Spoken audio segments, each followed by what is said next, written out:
Las puertas del palacio siempre han estado asociadas al protocolo y al estricto control de quienes entran y salen. Dentro de ese entorno, cada movimiento suele estar previsto, y las normas del protocolo apenas dejan espacio para la improvisación. La jornada transcurría con aparente normalidad, hasta que un incidente inesperado alteró el ambiente y llamó la atención de todos los presentes. Cuando los portones comenzaron a abrirse, la atención de los presentes se concentró de inmediato en la entrada. En ese momento, apareció la hija de la reina Camila ante los invitados y las cámaras.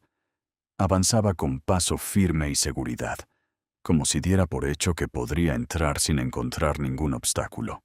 Sin embargo, antes de que pudiera cruzar la puerta, ocurrió algo que nadie parecía esperar. Sin decir nada, la princesa Charlotte dio un paso al frente y se colocó ante el acceso. Charlotte avanzó sin prisa y no mostró señales visibles de duda o nerviosismo. Con una calma poco habitual para su edad, se situó justo en el centro del umbral. Al colocarse en el centro del acceso, Charlotte impidió que la mujer continuara avanzando.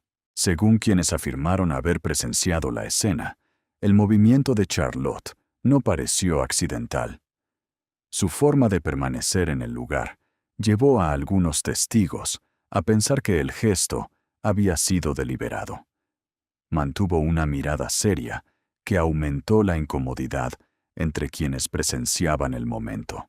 Los movimientos a su alrededor se detuvieron poco a poco, mientras guardias, empleados e invitados dirigían la mirada hacia ambas. Durante unos segundos, nadie pareció saber cómo reaccionar, y la entrada quedó en completo silencio. Lo que debía ser una entrada rutinaria terminó convirtiéndose en un momento incómodo que pocos supieron interpretar al principio.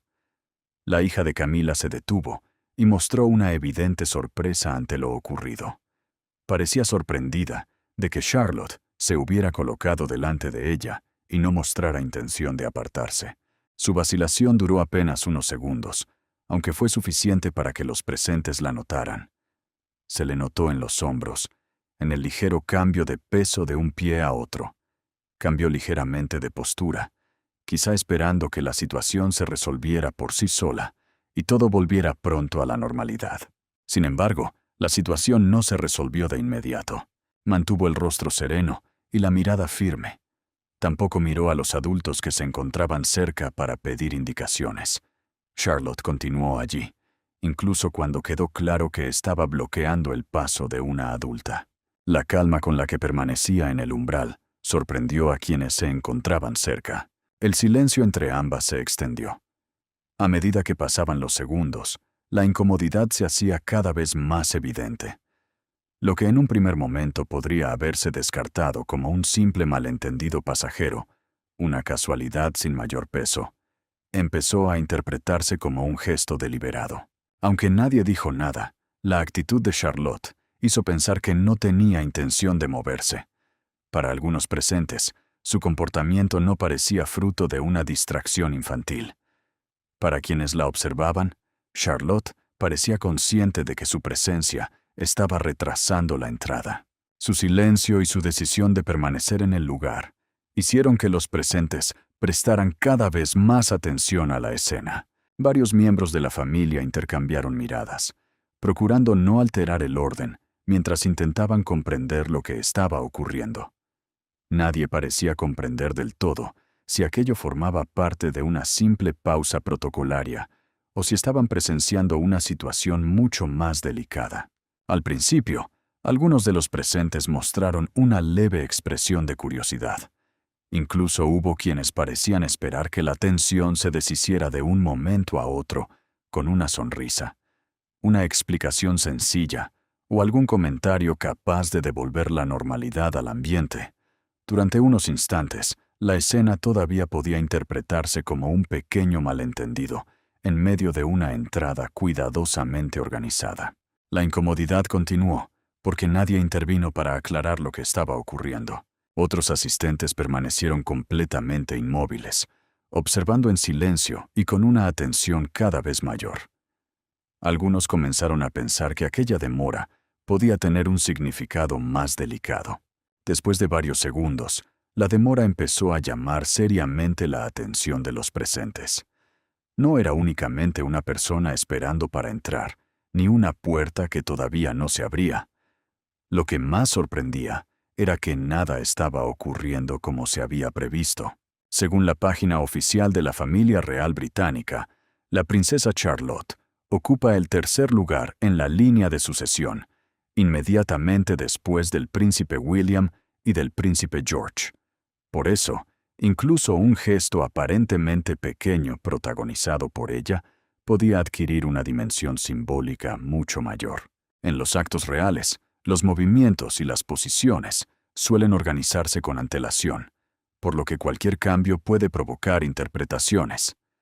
Associated Press recordó que la reforma de las reglas sucesorias concedió a las hijas los mismos derechos que a los hijos, razón por la cual Charlotte mantuvo su posición incluso después del nacimiento del príncipe Luis. Dentro de ese marco institucional, la presencia de la princesa no podía interpretarse como la de una invitada cualquiera. Para la hija de Camila, la situación se volvió cada vez más incómoda. The Independent señaló que Tom Parker Bowles y Laura López, aunque están vinculados a la familia real por el matrimonio de su madre con Carlos III, no forman parte de la línea de sucesión. La diferencia entre sus posiciones hizo que algunos observadores atribuyeran al incidente una importancia posiblemente mayor de la que tenía. La seguridad que había mostrado al acercarse comenzó a desaparecer poco a poco.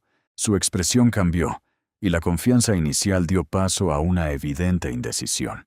Permaneció frente a la entrada, sin saber con claridad cuál debía ser su siguiente movimiento. Parecía atrapada entre dos opciones igualmente difíciles: reaccionar y exigir una explicación, o continuar esperando para evitar que el episodio adquiriera una dimensión todavía mayor. En ese momento, cualquier reacción podía ser interpretada de distintas maneras. Si avanzaba, podía parecer que estaba desafiando una posición ya establecida.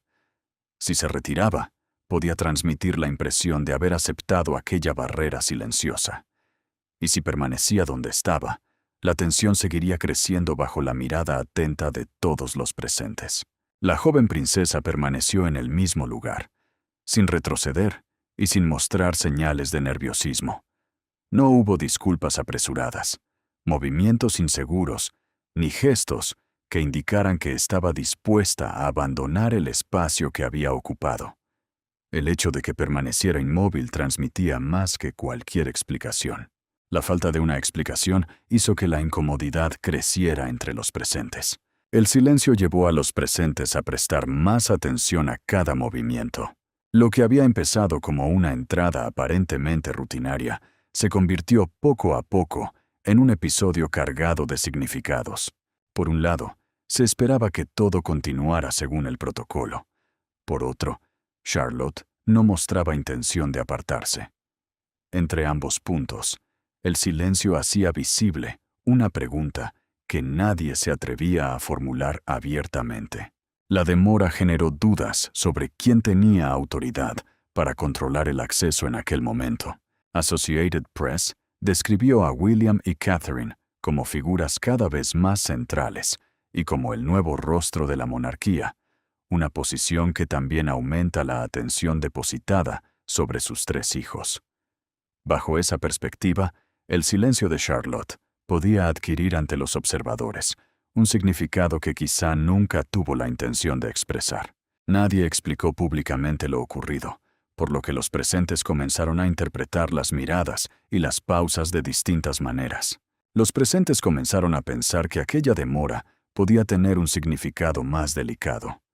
Para algunos, la escena parecía reflejar tensiones familiares que normalmente no eran visibles en público. Una entrada que debía durar apenas unos segundos acabó atrayendo la atención de todos los presentes. Algunos observadores interpretaron el bloqueo como una muestra de las distintas posiciones que existían dentro de la familia. Hasta el momento, no existe una confirmación oficial del palacio ni información publicada por agencias como Reuters o Associated Press que permita verificar de manera independiente todos los detalles de este episodio. Por ello, la escena debe entenderse como una reconstrucción narrativa basada en versiones no confirmadas, y no como una descripción oficial de los hechos. Aunque no hubo una discusión abierta, la incomodidad resultaba evidente para quienes se encontraban cerca. En un entorno tan regulado por el protocolo, incluso una pausa silenciosa podía ser interpretada como una señal de desacuerdo. Según aquella versión, el incidente de la entrada estaba relacionado con desacuerdos familiares que habían comenzado mucho antes y que todavía no habían salido a la luz. En privado, dentro del palacio, habría tenido lugar una conversación especialmente tensa. Cuando la reina Camila hizo su entrada en el salón, llevando bajo el brazo un dossier con documentos celosamente sellados y extendiendo su mano hacia la joven princesa Charlotte, William ya conocía la situación y estaba preparado para intervenir. Según el relato, los documentos habrían sido revisados en privado durante las horas anteriores.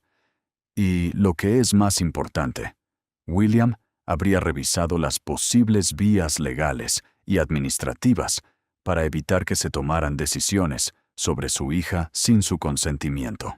Cuando llegó el momento de intervenir, William habría actuado sin vacilar.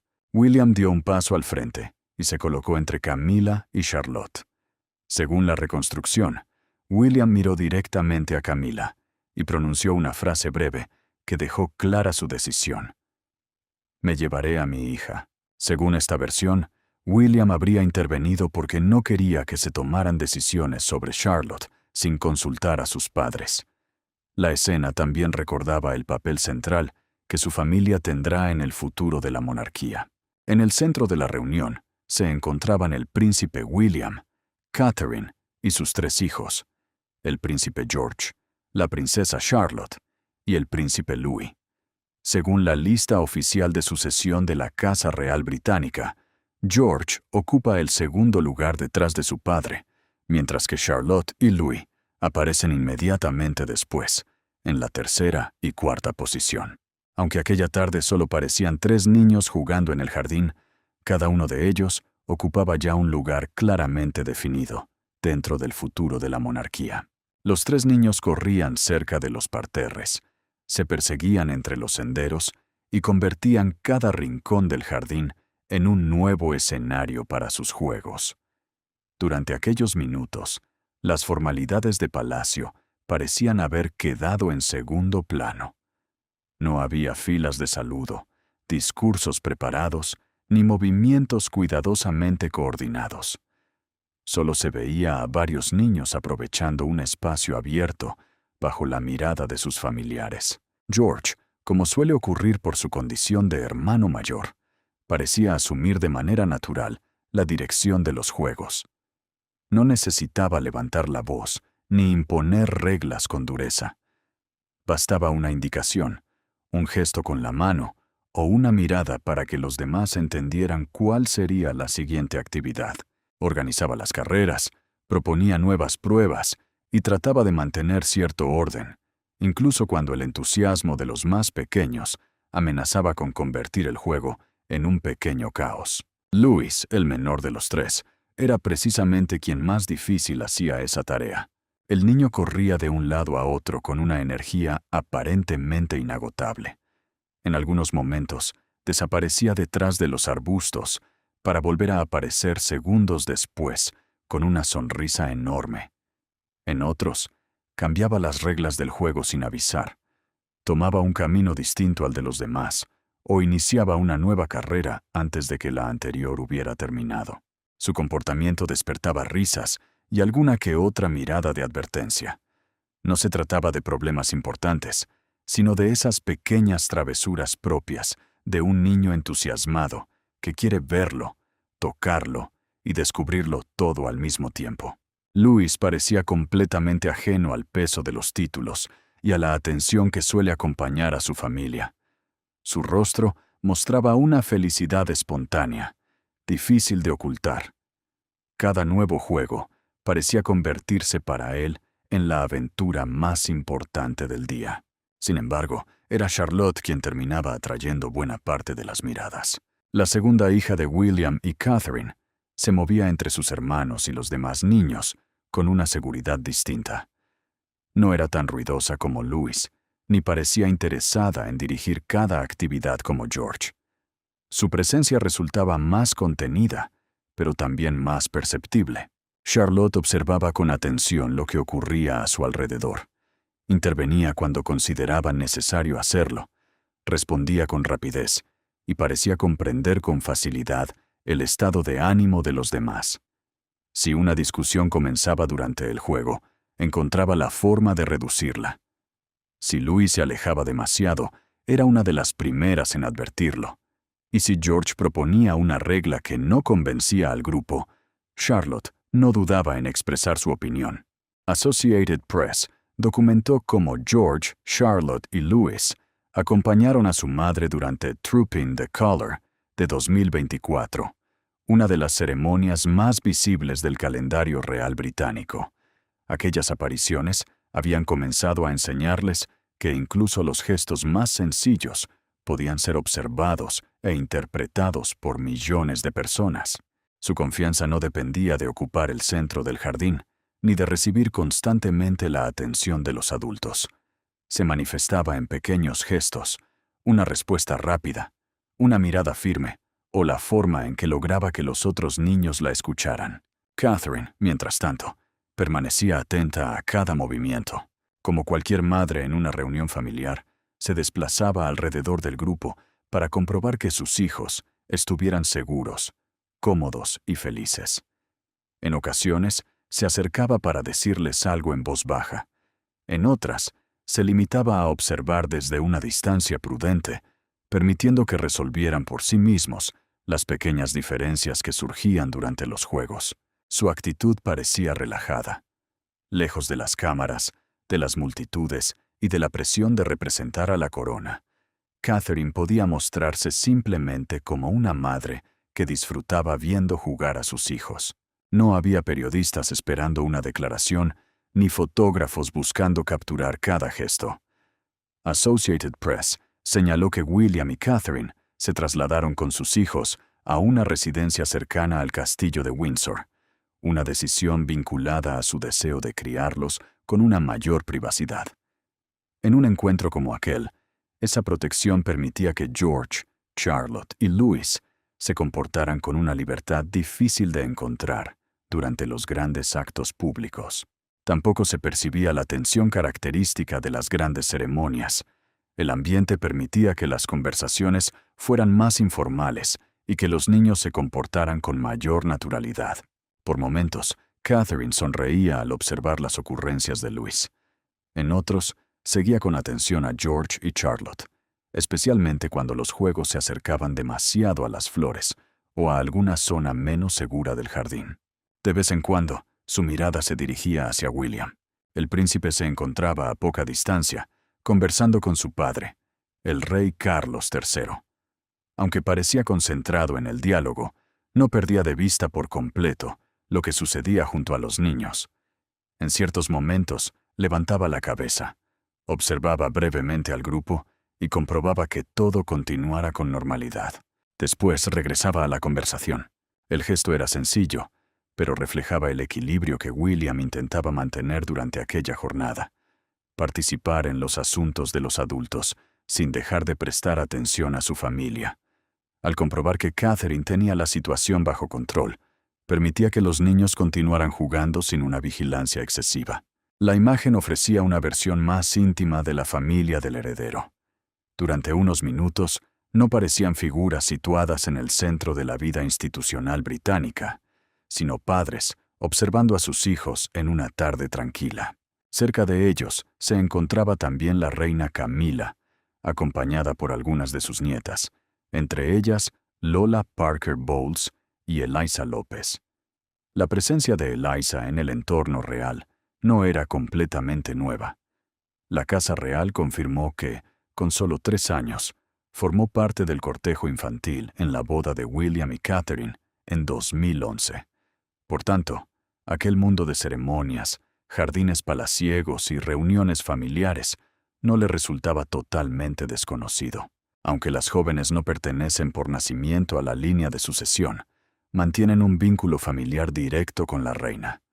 Su presencia en encuentros relacionados con la casa real ha despertado una atención creciente, especialmente desde que varios miembros de la familia de Camila participaron en acontecimientos destacados de la nueva etapa del reinado. Más tarde, tanto ella como otros nietos de Camila participaron en la coronación de Carlos III y la reina Camila, una decisión que hizo más visible la integración de la familia Parker Bowles y López en las grandes ocasiones de palacio.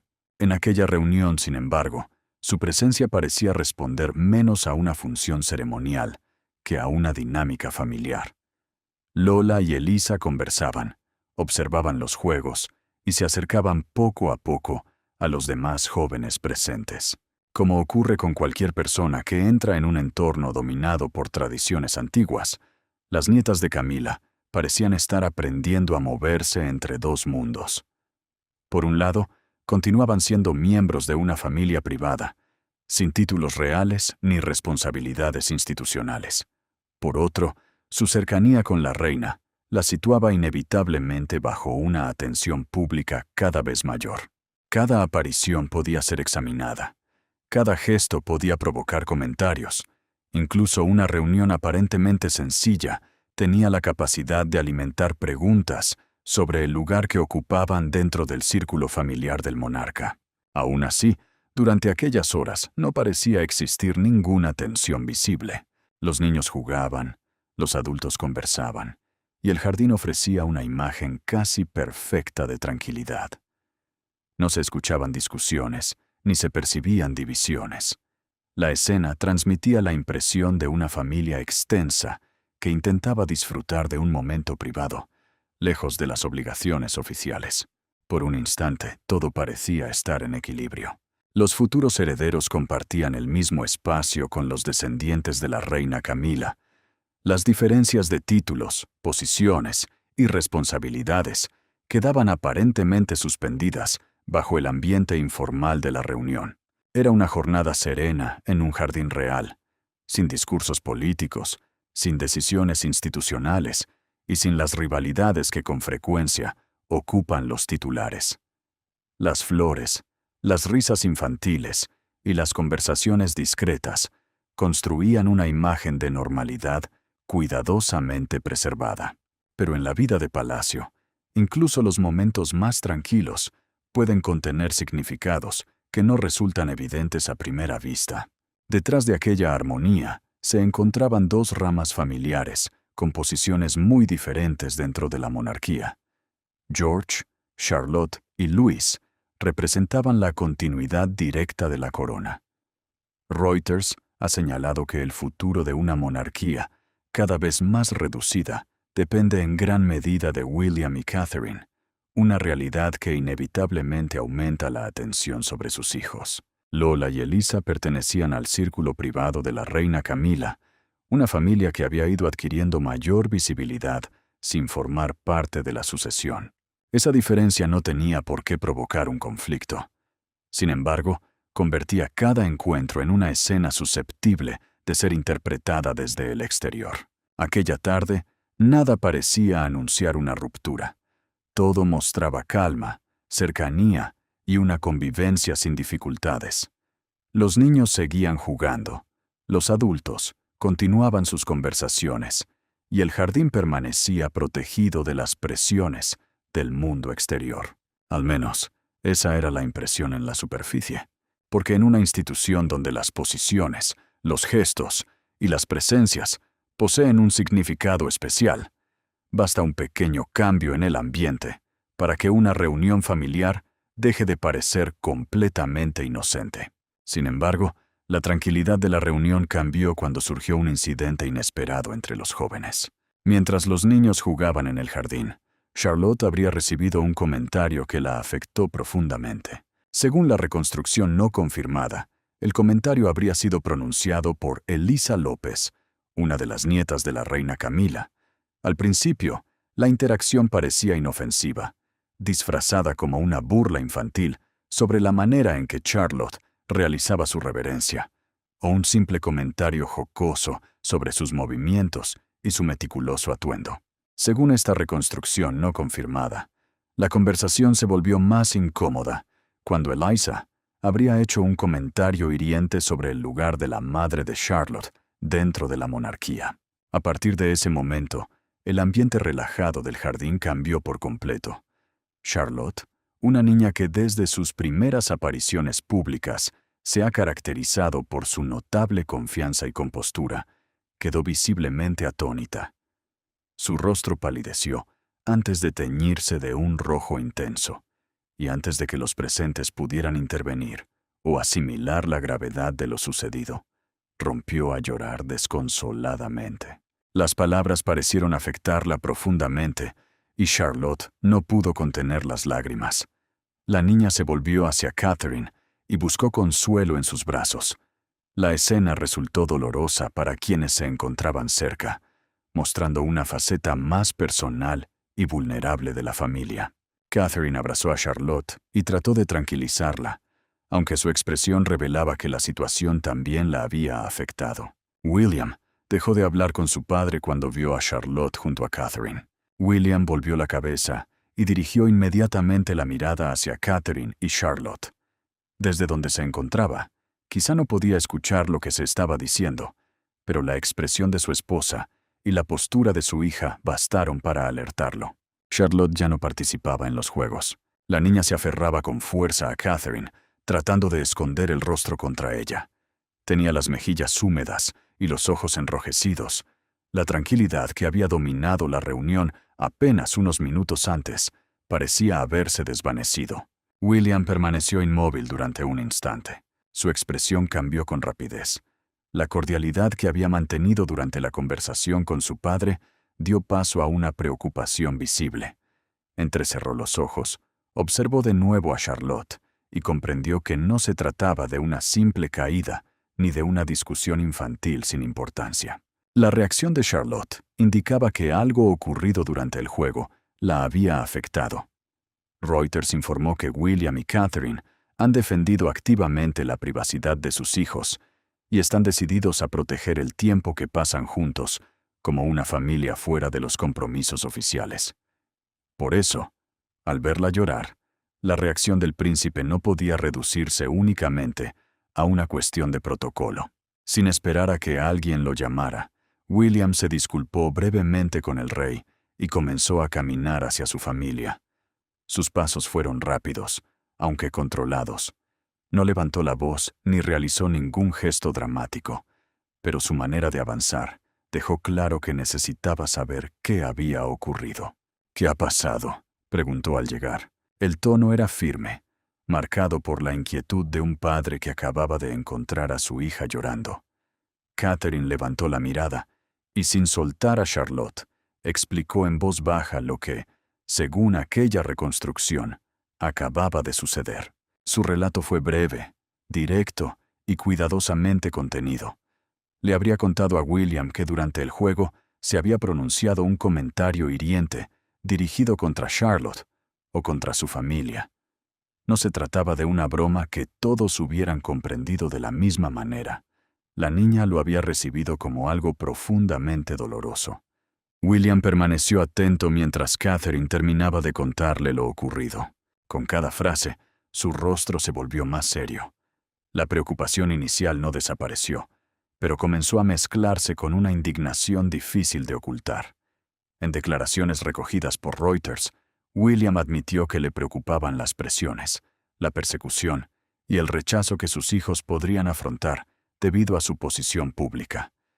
Aquella preocupación ofrecía un contexto más amplio para comprender su impulso de intervenir cuando uno de sus hijos parecía estar sufriendo. Miró a Charlotte, todavía abrazada a su madre, y después recorrió con la vista el jardín, intentando identificar quién había presenciado el intercambio. Para William, la prioridad inmediata no era el protocolo.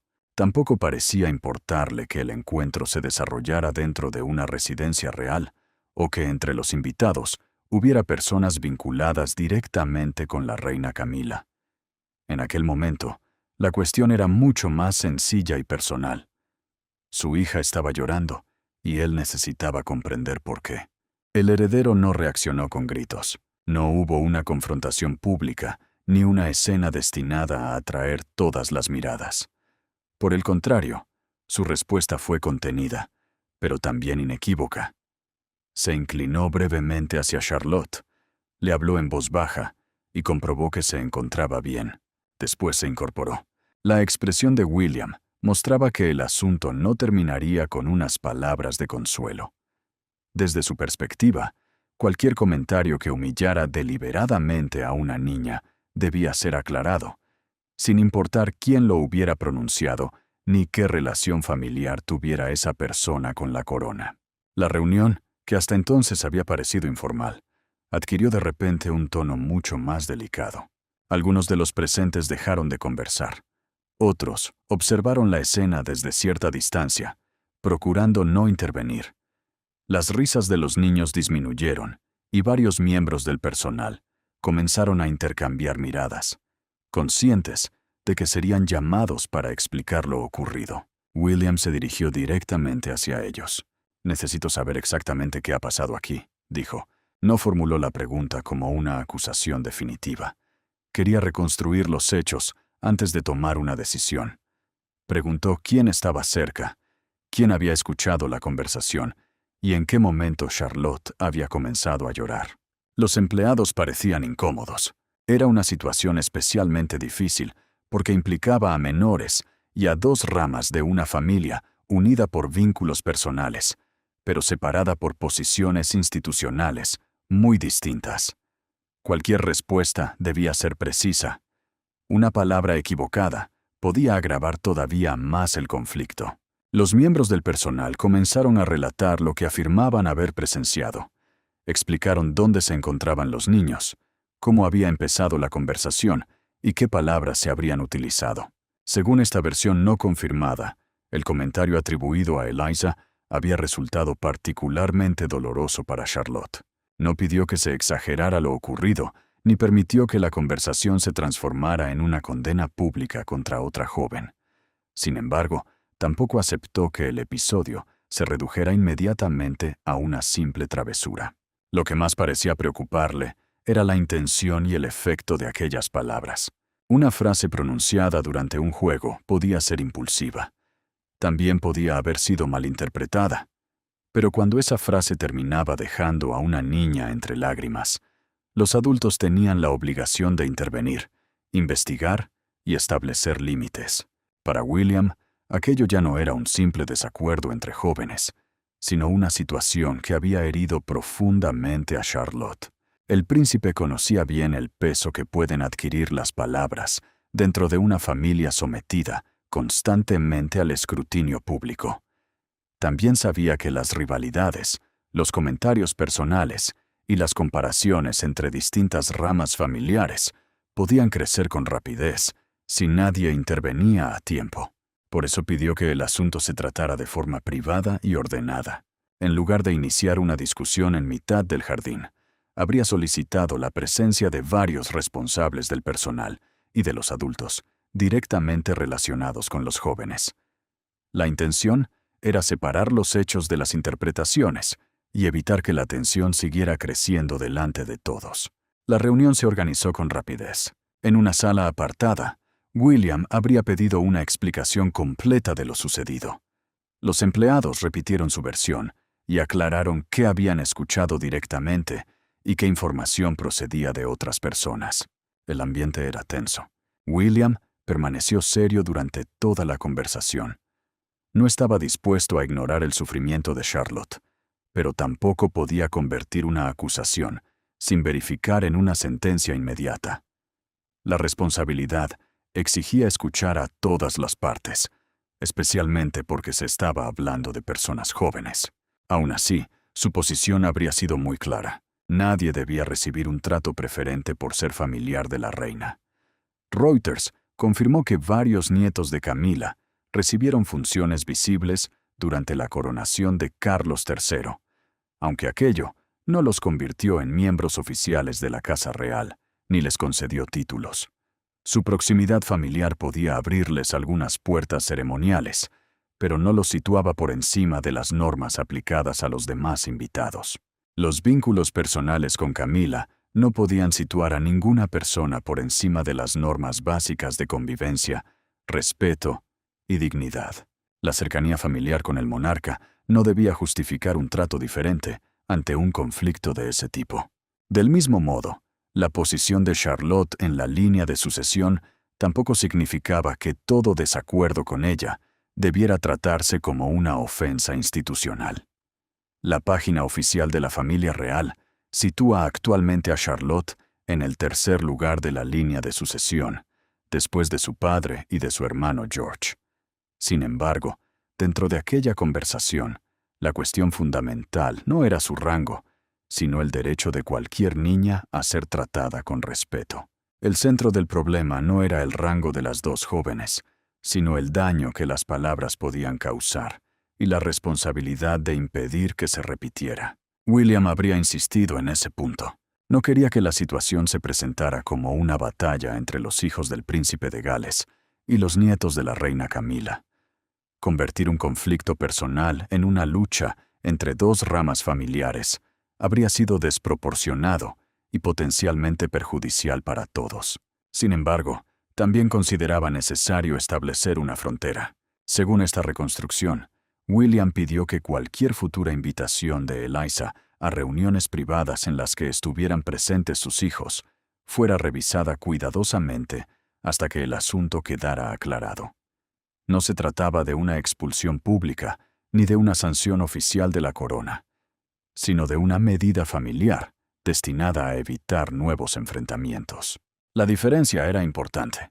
Eliza López no posee un título real que pudiera ser retirado, ni ocupa una función oficial dentro de la monarquía. Por tanto, cualquier decisión relacionada con su presencia tendría que limitarse a invitaciones privadas, medidas de protección familiar o acuerdos internos entre los adultos. Aún así, dentro del relato, la decisión provocó sorpresa. Algunos consideraron que William estaba reaccionando con demasiada firmeza ante un comentario pronunciado en un momento de tensión. Otros entendieron que actuaba como cualquier padre que acababa de encontrar a su hija llorando después de haber sido herida por unas palabras. Para William, la cuestión parecía estar resuelta.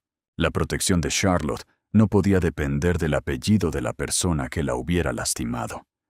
Si se confirmaba que el comentario había sido deliberadamente cruel, tendría que existir una consecuencia clara. No por venganza, sino para impedir que el comportamiento se normalizara. Mientras los adultos continuaban tratando el asunto, Catherine permanecía junto a Charlotte.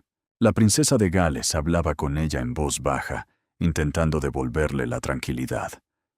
Poco a poco, la respiración de la niña se hizo más regular.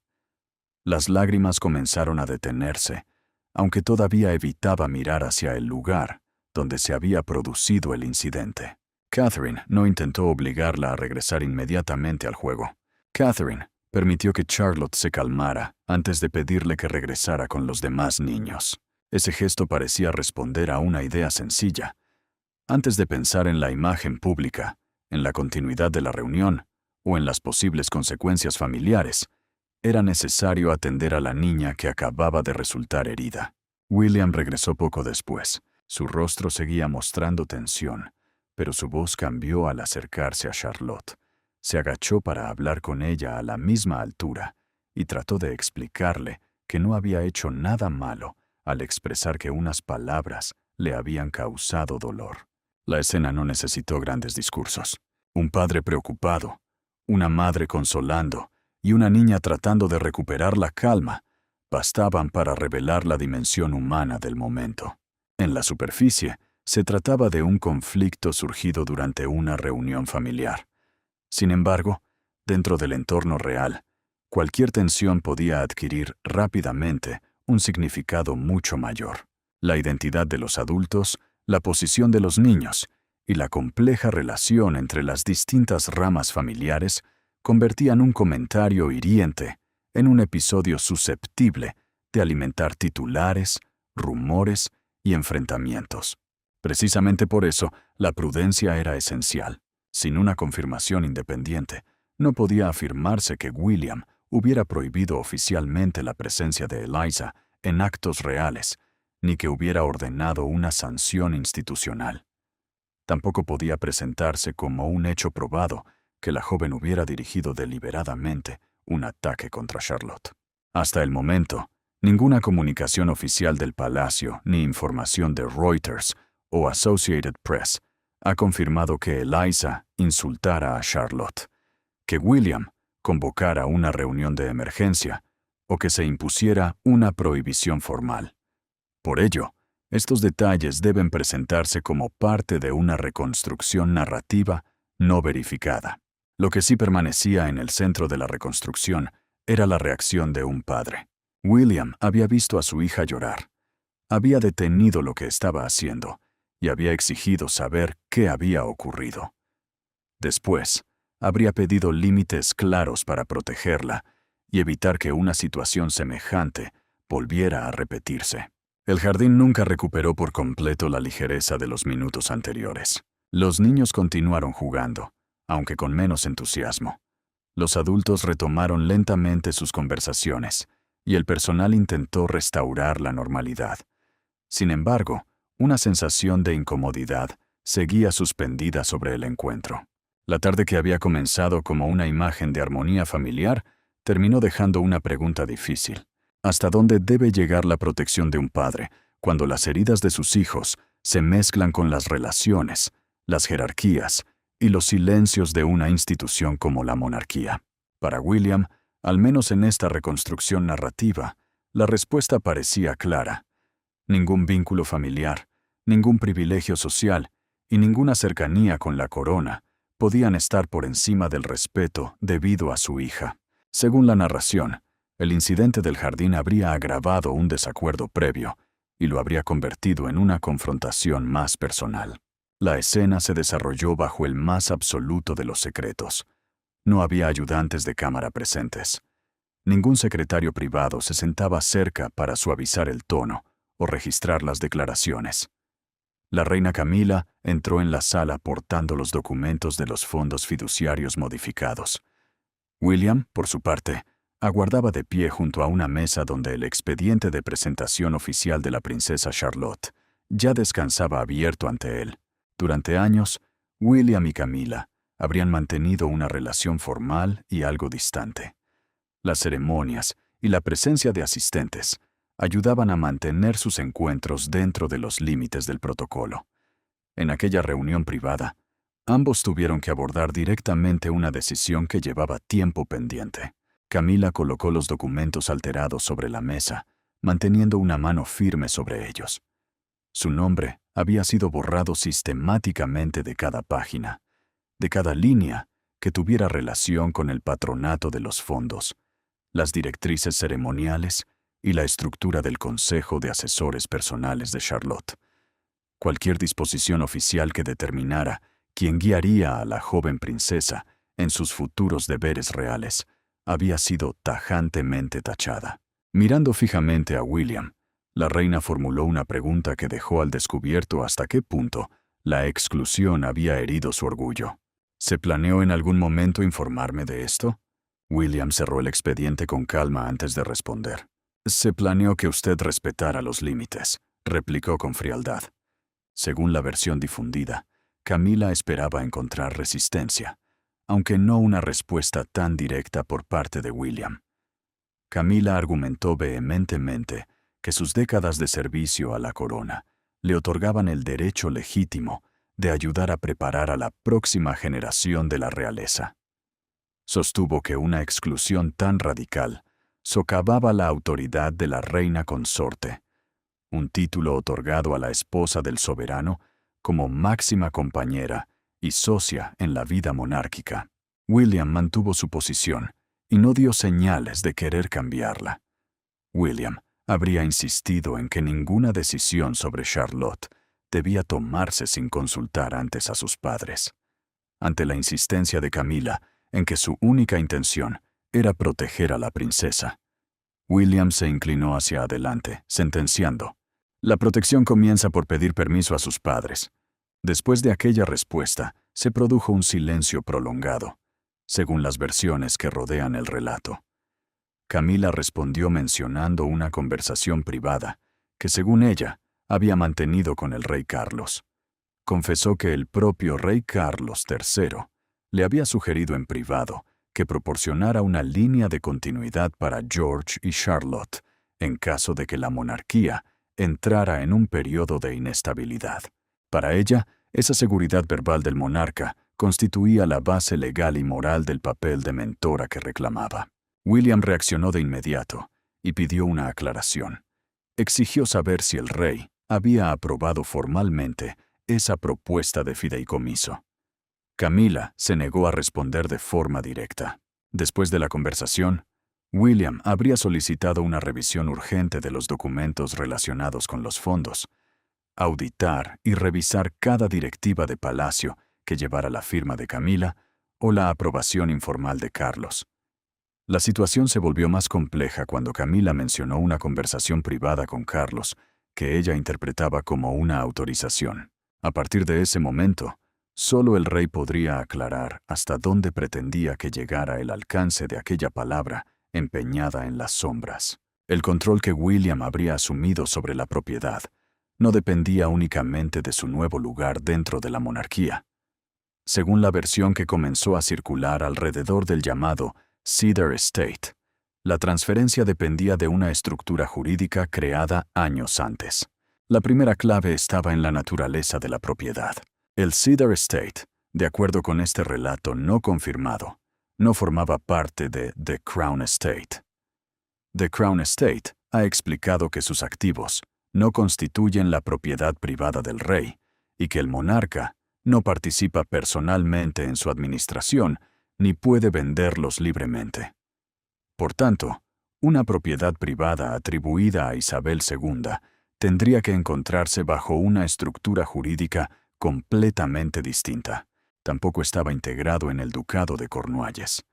El propio Ducado de Cornualles confirma que William asumió en 2022 la responsabilidad plena de dirigir el patrimonio como 25º Duque de Cornualles.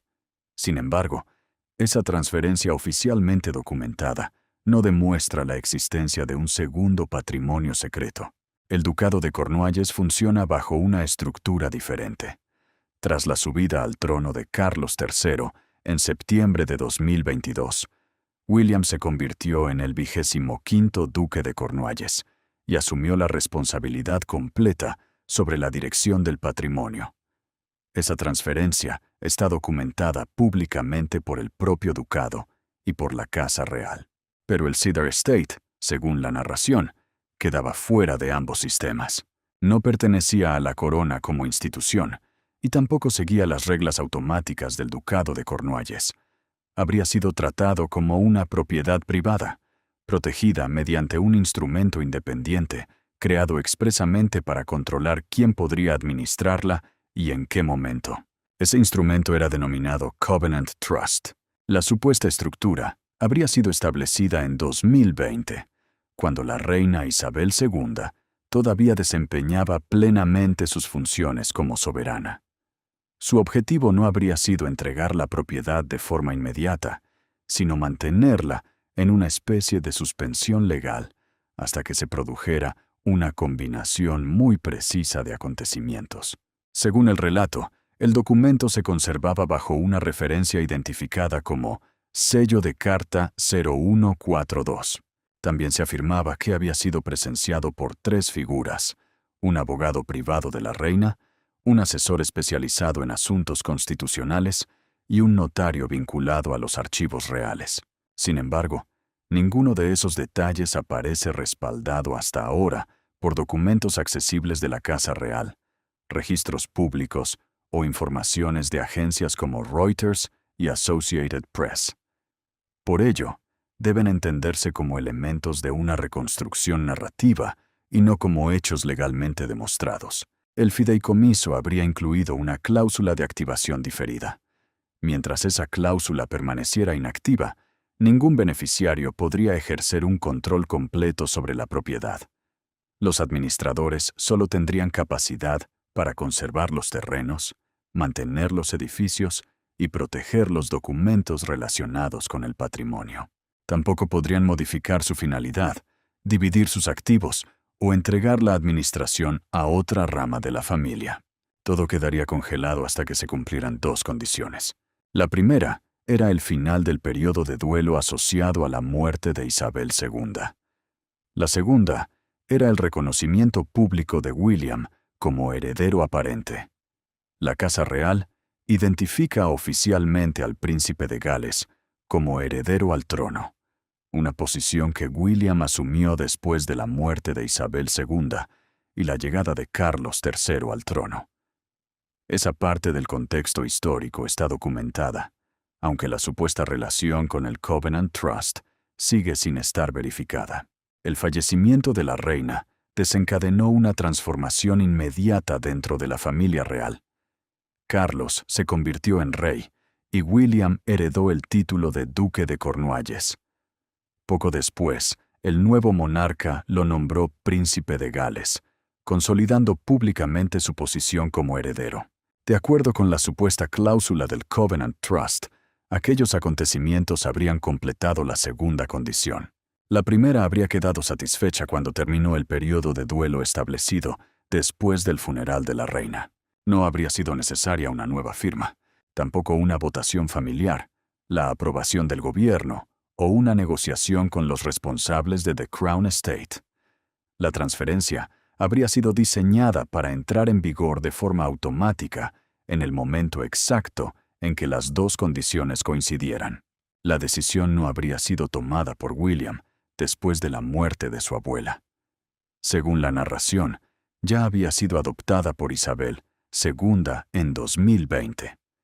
William no estaría reclamando una propiedad ni arrebatándosela a otra persona.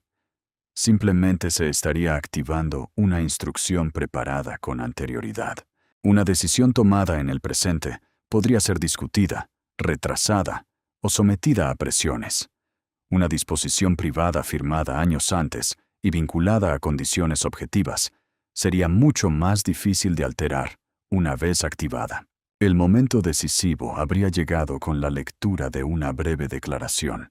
Según la versión difundida, el documento decía: de conformidad con las disposiciones del fideicomiso sellado ejecutado por la difunta reina Isabel II en 2020, la propiedad conocida como Cedar Estate pasa a quedar bajo la custodia plena y exclusiva del príncipe de Gales, con efecto inmediato. Las palabras parecían sencillas. No había acusaciones, referencias a disputas familiares, ni explicaciones sobre por qué William había sido elegido. El texto no necesitaba describir las consecuencias. Bastaba con establecer que la custodia era completa, exclusiva e inmediata. Completa significaría que William tendría autoridad sobre la administración diaria.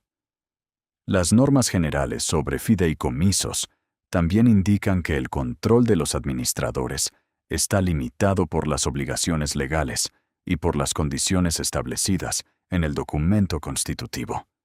Por tanto, incluso una custodia descrita como plena no equivaldría necesariamente a un poder personal sin límites. Exclusiva implicaría que ninguna otra persona podría compartir aquella autoridad sin su consentimiento. Ni el rey, ni la reina Camila, ni otros miembros de la familia podrían actuar como administradores automáticos del lugar. Inmediata eliminaría cualquier periodo de transición.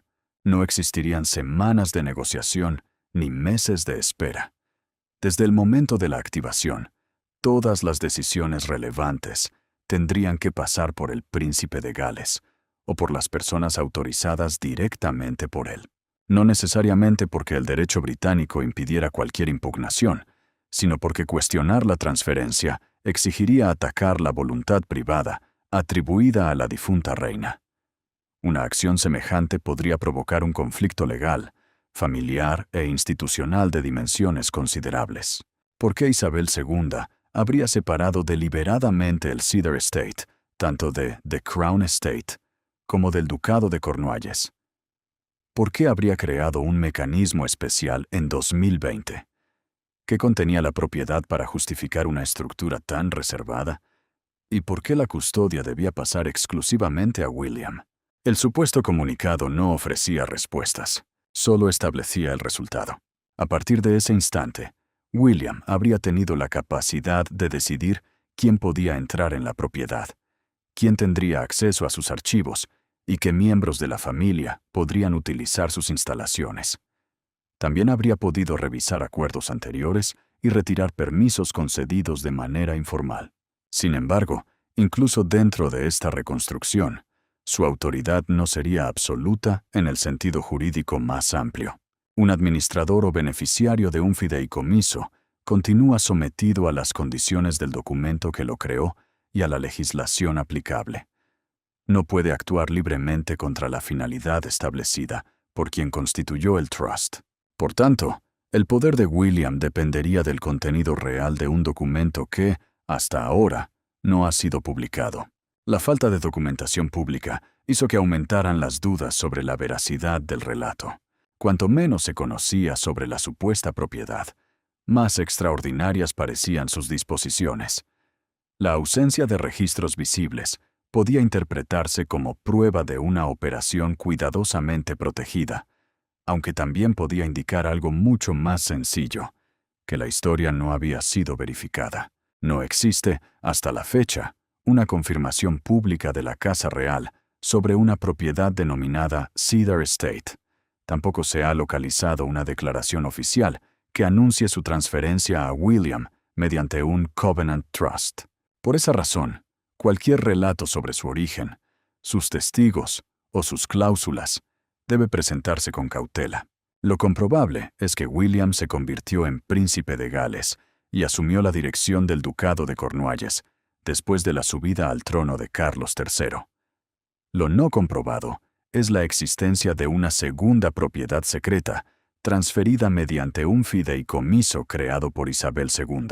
Hasta el momento, la Casa Real, The Crown Estate y el Ducado de Cornualles no han publicado documentación que vincule a William con una propiedad denominada Cedar Estate o con un instrumento conocido como Covenant Trust. Por ello, los detalles relativos al sello 0142, los testigos y la cláusula de activación deben presentarse como elementos no verificados de la narración.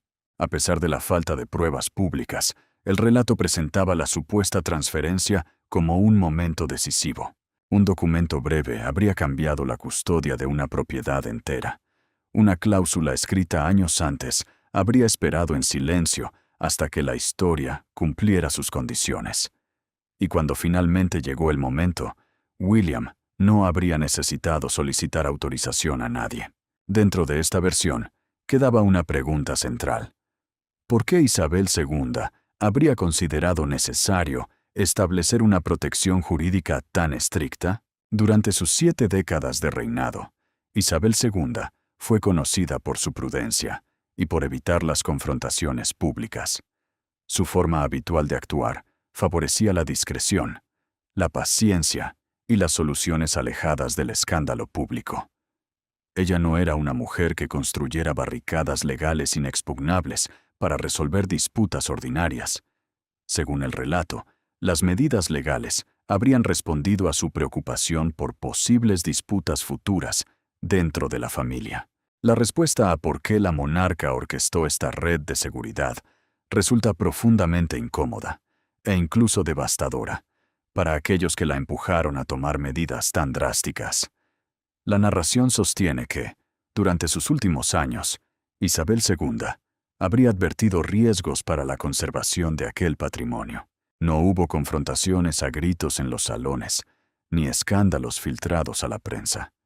Según la narración, Isabel II habría optado por establecer mecanismos legales discretos para limitar futuras intervenciones sobre el patrimonio. La historia también plantea por qué William habría sido elegido como responsable de su custodia. Según esta versión, Isabel II habría confiado en William por la responsabilidad con la que asumía sus deberes familiares e institucionales.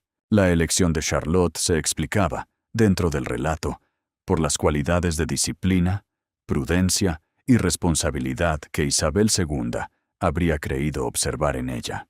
Aquel legado, según la versión que rodeaba al llamado Pacto de Charlotte, ya no podía ser arrebatado mediante una maniobra familiar, una reorganización empresarial, ni una decisión tomada en los pasillos del poder.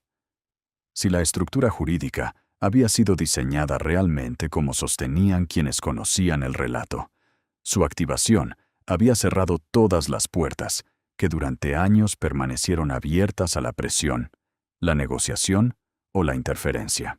Una fría mañana de invierno, una luz débil atravesó las cercas cubiertas de escarcha de Windsor Great Park.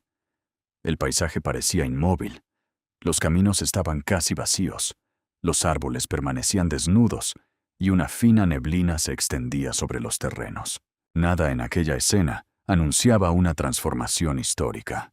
No había carruajes, no se escuchaban campanas, tampoco había una multitud reunida frente a las puertas, ni cámaras esperando una declaración extraordinaria. Sin embargo, dentro de la narración, aquel fue el momento en que comenzó un nuevo capítulo de la historia de la familia real. No se abrió mediante una ceremonia pública, ni con una proclamación pronunciada desde un balcón. Se abrió a través del lenguaje silencioso, preciso y aparentemente irrevocable de un acuerdo que habría permanecido durante años a la espera de que llegara el momento adecuado. Dentro de la narración, la activación del documento habría puesto en marcha las disposiciones preparadas años antes. Mientras tanto, las consecuencias empezaban a hacerse visibles fuera de los límites de la propiedad. Tom Parker Bowles redujo sus apariciones públicas, según sostenía el relato. La empresa matriz relacionada con sus intereses habría sido disuelta, y los inversores que antes permanecían cerca comenzaron a dispersarse. No hubo una caída espectacular. No apareció una figura pública anunciando el final de una alianza, ni se difundieron imágenes de ejecutivos abandonando una sede. Lo que se describía era algo mucho más silencioso. Llamadas que dejaron de ser respondidas, reuniones que desaparecieron de las agendas y apoyos que se retiraron sin ofrecer explicaciones. Las estructuras que parecían sólidas comenzaron a vaciarse desde dentro. La reina Camila, por su parte, mantuvo una neutralidad cuidadosamente calculada. No respaldó públicamente la versión de William. Tampoco la cuestionó. No se pronunció sobre la supuesta transferencia. No defendió los intereses de su hijo y evitó cualquier comentario que pudiera interpretarse como una confrontación con el príncipe de Gales. La falta de una declaración pública de Camila dio lugar a interpretaciones diferentes, aunque ninguna podía confirmarse. Una frase de apoyo habría abierto un frente familiar. Una protesta habría obligado al palacio a responder. Una negación directa habría convertido el asunto en una crisis institucional. Camila evitó pronunciarse mientras aumentaban las especulaciones sobre el asunto. Su neutralidad podía interpretarse como prudencia, resignación o una decisión consciente de no desafiar una estructura preparada por la difunta reina. Pero sin una declaración verificable, ninguna de esas lecturas podía presentarse como una certeza. William tampoco habló, no convocó a la prensa, no apareció ante las cámaras para explicar el alcance de su nueva responsabilidad ni para justificar las decisiones tomadas. No necesitaba transformar el momento en una victoria personal. Dentro de la historia, se limitó a firmar una carta. La firma no fue acompañada de aplausos. Tampoco hubo fotografías oficiales destinadas a fijar el instante en la memoria pública. Fue un acto administrativo breve, casi frío, pero cargado de consecuencias. Una vez completado, William abandonó la sala y salió a caminar con sus hijos. La imagen contrastaba con la magnitud del supuesto cambio. Mientras abogados, administradores y asesores trataban de comprender el alcance del documento, el príncipe recorría los senderos de Windsor junto a George, Charlotte y Louis. George le hacía preguntas sobre el pasado. Quería saber quién había vivido allí, por qué algunas habitaciones permanecían cerradas ¿Y qué significado tenían los nombres inscritos en antiguos documentos? William respondía con calma, sin apresurarse, como un hombre que entendía que recibir una herencia no consistía únicamente en aceptar propiedades. También implicaba explicar de dónde procedían y, sobre todo, por qué debían ser protegidas. No hablaba con el tono solemne de un futuro rey. Respondía como un padre que intentaba transmitir a su hijo que la historia no era una colección de fechas, retratos y edificios, sino una cadena de decisiones tomadas por personas reales. Algunas habían acertado, otras habían causado daños que todavía podían sentirse décadas después. Charlotte caminaba cerca de ellos con su cuaderno entre las manos. Royal Collection Trust señala que la torre redonda del castillo de Windsor alberga alrededor de 12 millones de documentos sobre 3 siglos de historia de la monarquía británica. En un lugar rodeado de semejante memoria, el sencillo acto de anotar un nombre o una fecha adquiría dentro del relato una fuerza especial. No parecía interesada únicamente en escuchar. Escribía pequeños detalles, registraba nombres y observaba con atención cada explicación. De vez en cuando, levantaba la mirada hacia los edificios o las puertas que encontraba en el recorrido, como si intentara relacionar las palabras de su padre con el lugar que tenía delante. Para los demás, podía ser simplemente una niña tomando notas, pero dentro del relato, aquel cuaderno representaba algo mucho más importante. Charlotte no estaba recibiendo solo información, estaba comenzando a comprender el peso de lo que supuestamente se le había confiado. Cada habitación, cada archivo y cada decisión de conservación formaban parte de una responsabilidad que se extendía mucho más allá de su propia vida. Años antes, cuando todavía era demasiado joven para entenderlo, Isabel II habría tomado una decisión. No eligió a Charlotte únicamente por su lugar en la familia. La lista oficial de sucesión sitúa a la princesa Charlotte en tercer lugar, después de su padre, William, y de su hermano mayor, George. Sin embargo, dentro de esta reconstrucción, el valor atribuido a la niña no procedía solamente de su posición institucional, sino de las cualidades que Isabel II habría creído reconocer en ella. Tampoco porque fuera hija del futuro rey, ni porque ocupara una posición destacada en la línea de sucesión.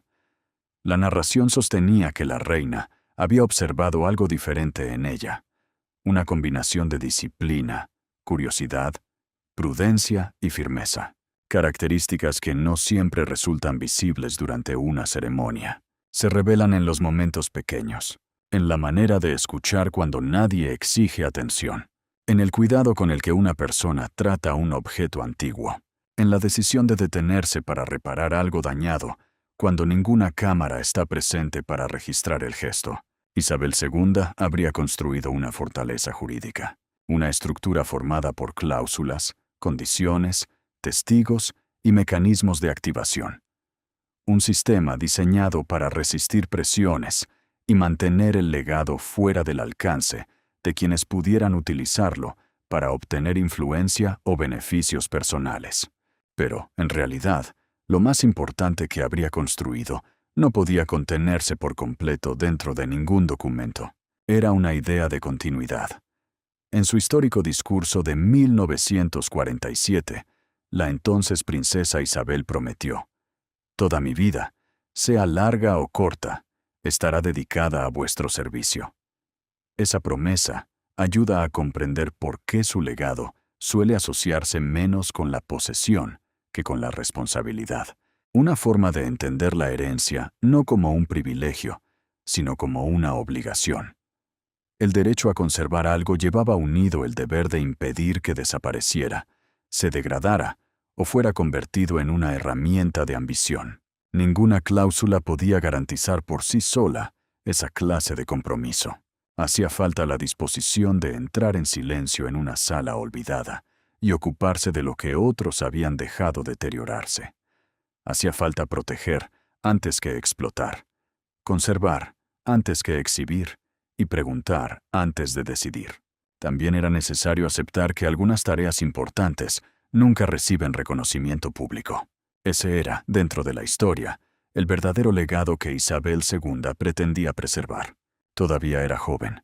No podía comprender por completo todas las implicaciones legales, familiares e históricas que rodeaban el pacto, pero no necesitaba dominarlas inmediatamente. Lo importante era que había comenzado a escuchar. William parecía entenderlo. Por eso no convirtió la jornada en una lección solemne. No le habló de destino, ni la obligó a asumir una carga demasiado grande para su edad. Se limitó a mostrarle el lugar, responder a sus preguntas y permitirle avanzar a su propio ritmo. Esa idea de continuidad se aprende poco a poco. Se construye a través de conversaciones sencillas, visitas silenciosas y pequeños actos de cuidado. Una generación entrega algo a la siguiente, no para que lo posea, sino para que aprenda a protegerlo antes de volver a entregarlo. El sol invernal comenzó a elevarse sobre Windsor. La escarcha desaparecía lentamente de los caminos y el paisaje recuperaba sus colores. George seguía haciendo preguntas. Louis corría unos pasos por delante antes de regresar junto a los demás. Charlotte continuaba escribiendo. En aquel momento no parecía una heredera de secretos, ni la futura guardiana de un gran legado. Era simplemente una niña caminando con su familia, intentando comprender una historia que había comenzado mucho antes de su nacimiento.